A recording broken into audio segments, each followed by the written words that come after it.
¿Quiénes serían los actores que deben trabajarlo para lograrlo? Pues la unidad académica ya sensibilizada, las mismas interesadas que se pueden organizar, ellas pueden hacer su propio proyecto proactivo, buscar alianzas con otras escuelas como la escuela pedagógica, como las escuelitas que nos permiten, ¿esto qué? Capacitación. La capacitación para saber tratar a un neonato, etcétera, etcétera. Y en otro caso también tendría que ser apoyarnos en programas sociales de apoyo a la madre y buscar alternativas en la modalidad a distancia de las escuelas que así lo tenemos.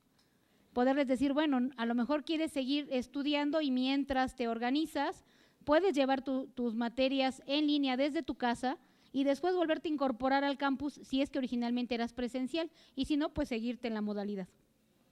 Y esto es con el único fin de verdad tener una apertura flexible y de generar opciones y alternativas, porque tenemos alumnas que sí se gradúan a duras penas, pero que no se titulan o que tardan mucho tiempo en titularse, que se rezagan, que tienen intolerancia por parte de los profesores, que inclusive las maestras, madres, son las primeras que las discriminan, que no las apoyan.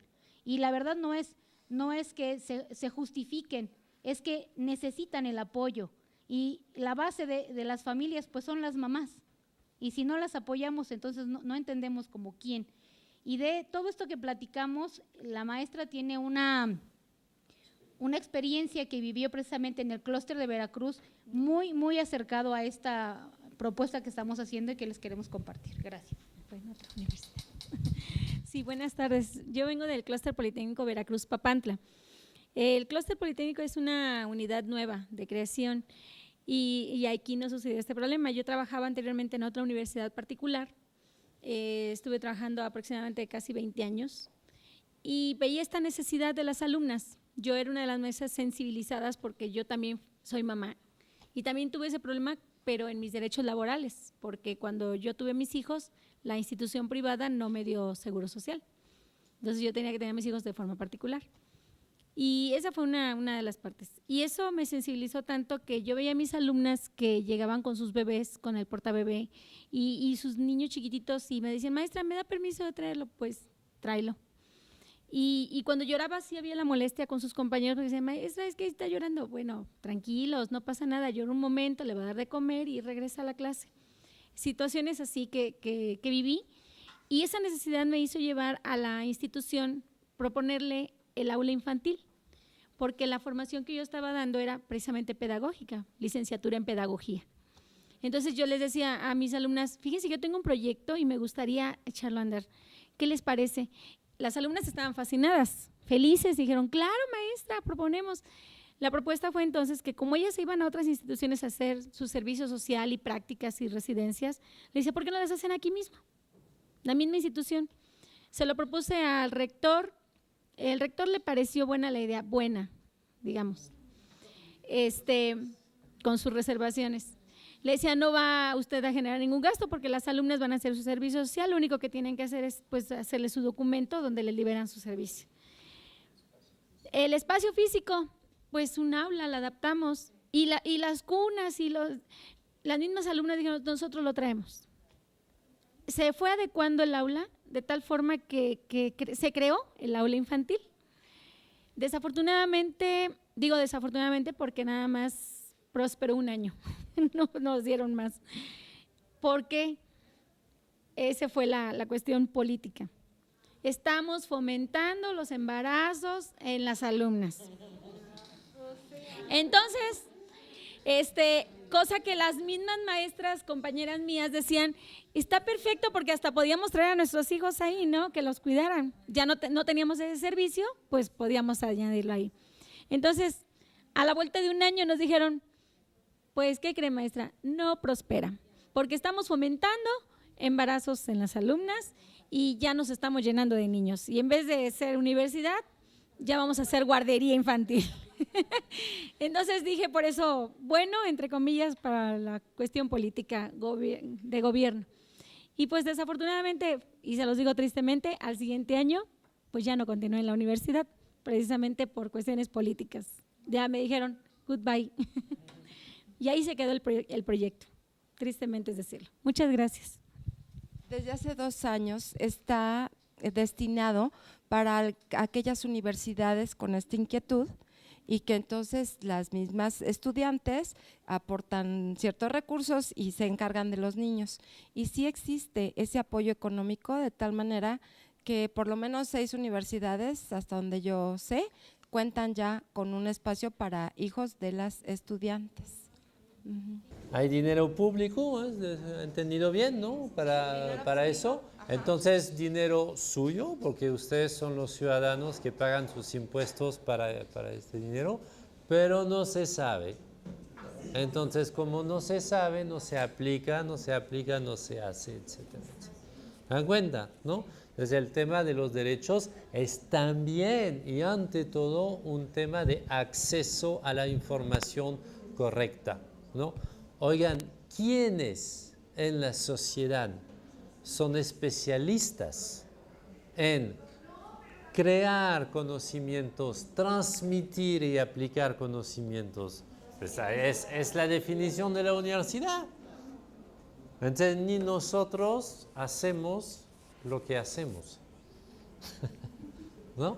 Y este tema de la presencia del bebé en el lugar laboral, porque la universidad es un lugar laboral como una empresa, como un despacho ministerial, etcétera, etcétera, público, perdón, ustedes dicen secretaría, no dicen ministerios, ¿no?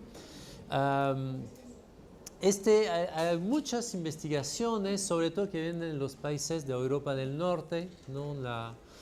Suecia, Finlandia, Noruega, y contrariamente a lo que uno cree, ¿no? La presencia del bebé en un grupo de adultos trabajando es muy buena y mejora la rentabilidad del trabajo, mejora el desempeño, porque el bebé tiene esa enorme capacidad de generar paz, así es, ¿no? Y la inteligencia emocional que es tan importante para superar los pequeños conflictos que siempre hay, ¿no? Entonces, en lugar de seguir con nuestros prejuicios de, pero hacer ruido, etcétera, si empezáramos a investigar nosotros los académicos este tema, nos daríamos cuenta que quizás sería provechoso incluso en el salón de clase para todos, una vez vencido, por supuesto, los primeros, pero cómo es posible, etcétera, etcétera, ¿no? Entonces es un tema de importancia, es un tema de mucha importancia en América Latina, ¿no? Porque el combate para la igualdad de género es muy, muy vigente. Y es un tema, yo diría, que alcanza tanto los hombres como las mujeres, ¿no? Yo supongo que ¿quién tuvo la estúpida idea de que esta aula infantil va a incentivar el embarazo era un hombre, ¿no? En fin, ¿no? O sea, claro, hacemos niños porque hay un aula infantil, ¿no? ¿Me cuenta? Si no, no lo haríamos, ¿no? Entonces, ese es un gran tema, ese es un gran tema y hay mucho por investigar este nivel, ¿no? Y hay que seguir con el combate. Ese es el típico tema de problema complejo que, si se dan cuenta, para resolverlo necesitamos de frente pasar a la inter y transdisciplinariedad, ¿no? Es decir, hacer que varios actores de la universidad y fuera de la universidad se junten para resolver el problema, ¿no? Y tiene que ir ligado a la lactancia materna. Puedo decir, mi esposa lactó mis 2 hijos y un hijo lactado sencillamente no se escucha porque apenas empezaba. El biberón es más complicado, efectivamente siempre llega a gritar, pero normalmente buena lactancia, niño calladito. Bueno, muchas gracias, ¿eh? Es una muy buen ejemplo de lo que se puede hacer, ¿no? Y eso tumba paredes, eso va en contra de prejuicios, ese es un nuevo modo de operar entre nosotros, entonces es innovación social. ¿no? Innovación social, ¿no? A ver, nuestro último grupo de mujeres. Bueno, comparto un poco, es un curso que estoy tomando actualmente en mi formación académica, que están aquí algunas de mis compañeras, que oferta la UNAM un curso que se llama El compromiso social de la universidad, donde se ven todas estas temáticas que aparentemente a nadie le importan, pero que están en nuestra realidad, ¿no? Entonces, bueno, continúo con la idea de que elegimos el tema de derechos humanos, equidad de género y no discriminación, que van en un solo sentido, ¿no? Es un tema que abarca las tres ideas. Nosotros hablamos de que la cultura inhibe el desarrollo profesional de la mujer. Aquí la maestra nos compartía que ella estuvo a punto de llegar a un cargo, más bien fue nombrada como subdirectora dentro de su centro de trabajo y llegó alguien más y la destituyeron, ¿no? Y son realidades, o sea, es algo que se vive, ¿no? En todos los escenarios. Y nuestra primera propuesta va en el sentido de crear redes. Generalmente esas redes surgen a partir de la idea del oprimido, que en este caso pues son las mujeres, pero como no queremos caer en el mismo sentido de, bueno, yo mujer creo mi red sin hombres, creemos que tiene que ser en un equilibrio, ¿no? De presencia de ambos. Sí, De ambos sexos, y pues está tan presente que basta mirar con el evento de inauguración, ¿no? En la mesa, frente a nosotros, había solo 2 mujeres, entre 2 hombres, ocupando cargos directivos, ¿no? O cargos de relevancia social. Y bueno, otra propuesta va en el sentido curricular, pero bueno, la explicará mi compañera. Hola, buenas tardes. Hablábamos, igual siguiendo la misma línea, creo que es un tema que nos está aquejando de forma bastante peculiar a todos nos genera ruido, porque es una situación que estamos viviendo no solamente aquí en el Congreso o en algún momento determinado, sino es algo con lo que vivimos todos los días y día a día. Entonces estamos planteando un proyecto que puede ir en 2 vertientes. La primera, y como la grande o la general, es un cambio cultural, un cambio en el sentido de abrir conciencias y enriquecerlas. ¿Cómo se puede hacer esto? Bueno, hablábamos de un cambio en los planes y programas a partir de la literatura que consultamos.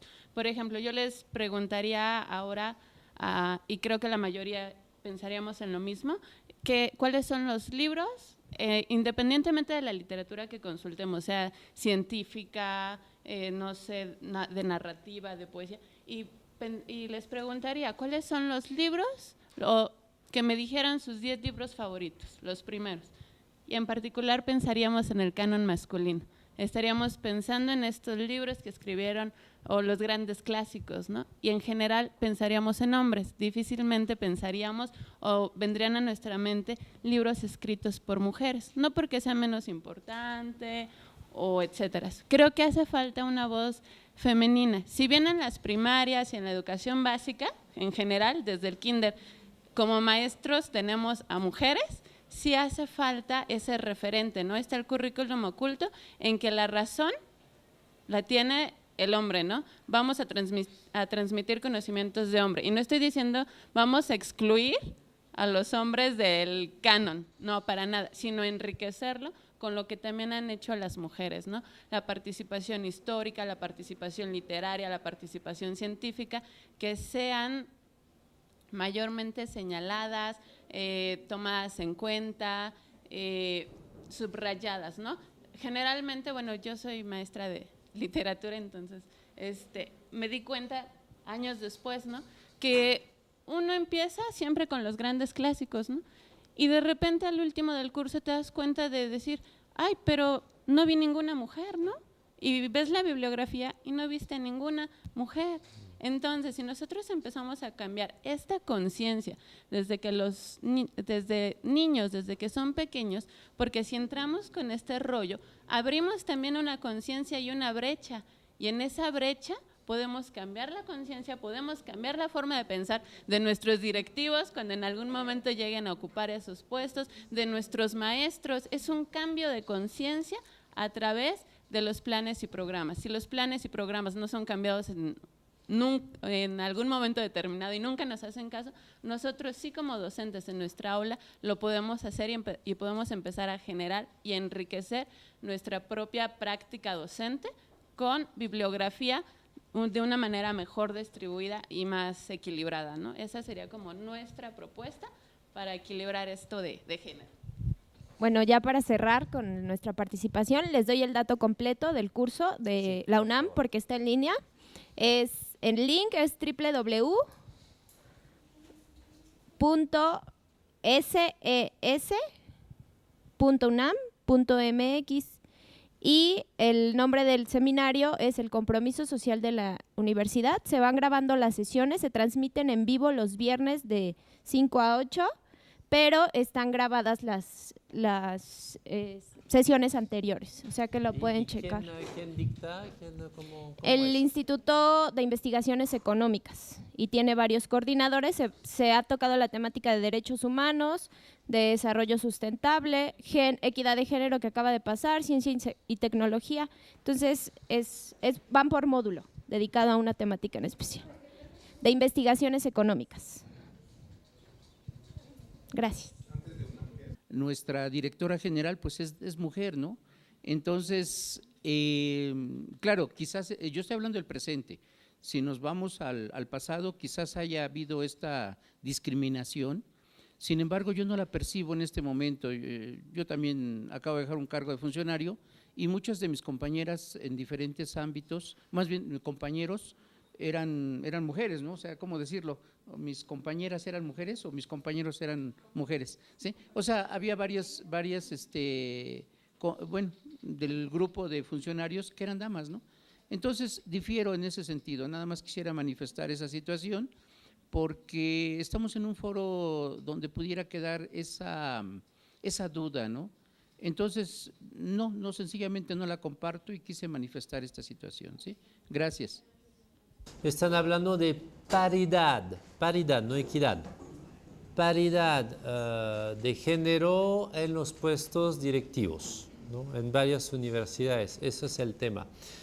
La verdad es que estamos muy lejos de eso en América Latina.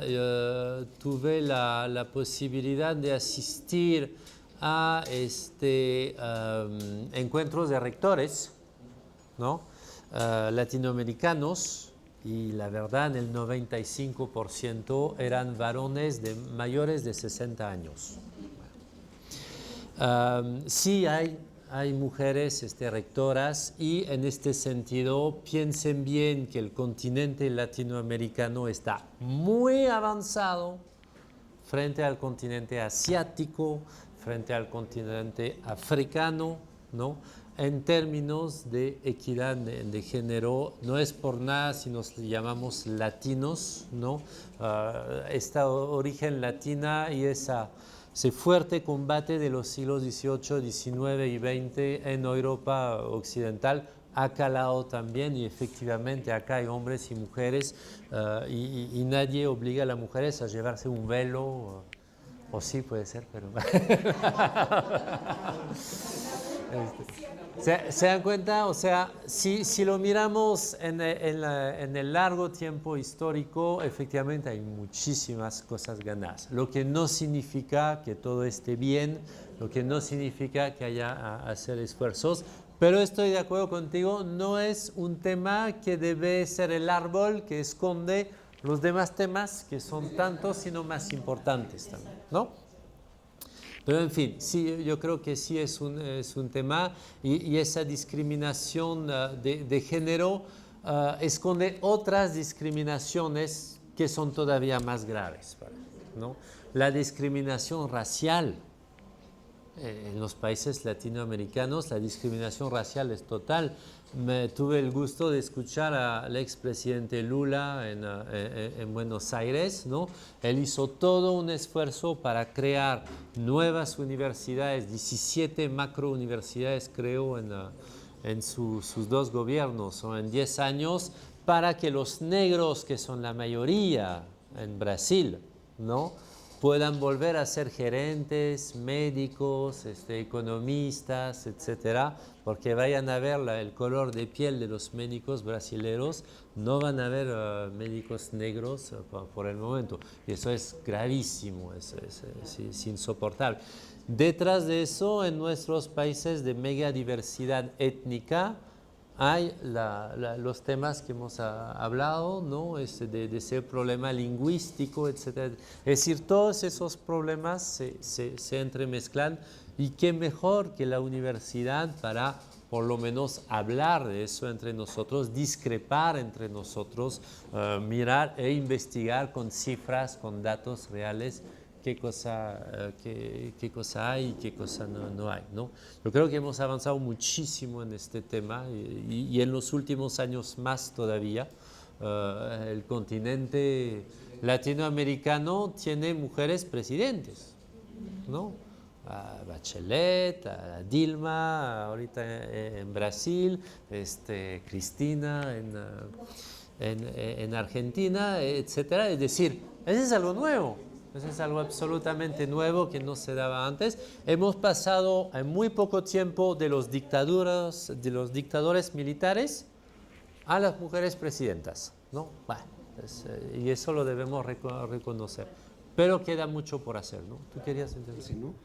Que sí implica mucho más cosas. Y bueno, solo quería comentar porque me di con la idea de los párragos. Dije, bueno, eso no lo hace socialmente responsable esta empresa, ¿no? Ah, no. Simplemente la hace apta para tener su certificación, y eso de las certificaciones, al igual que tú, yo también tengo mis serias dudas de esas certificaciones, porque pasa de un concepto filosófico a un concepto comercial, ¿no? Y ahí es donde se le pierde todo el efecto, desde mi punto de vista, claro está. Pero sí, nada más quería resaltar eso, que el hecho de estas acciones no te convierte en socialmente responsable. No, seas lo que seas, ¿no? Eso está de acuerdo. Eso es socialmente responsable y es muy astuto.